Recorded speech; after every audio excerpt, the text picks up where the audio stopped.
Welcome to the Windows Computer and Technology channel. And Microsoft has acknowledged that it has updated the media creation tool to include the latest updates if you install a fresh copy of Windows 11. And it seems that now it is an automatic thing that every month the update is done so that you're at the latest possible version. Um, Remember that it only happens and only works through the media creation tool that you can download here. And through there, you will have a later version. You have the latest version of Windows. If you just download the image or directly, this one is going to lack the latest updates.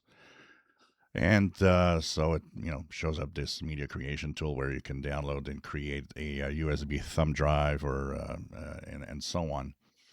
Now there's a word of caution. Microsoft has said that the latest Windows update is creating a problem for some users if you want to do a clean install. They know the problem. They know it's happening. They are working on a fix, but they say that some users might have some problem installing a fresh copy of Windows 11 with the latest updates. In that case, if that does happen, what you can do is simply go and download just the image, and then with the image, you just choose your version and install it. That one will work because it doesn't have the latest updates in it.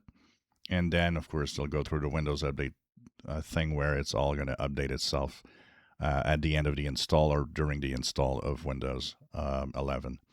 So, a word of caution if you are using this, the media creation tool, to get the latest version, there could be a problem installing Windows on their PC.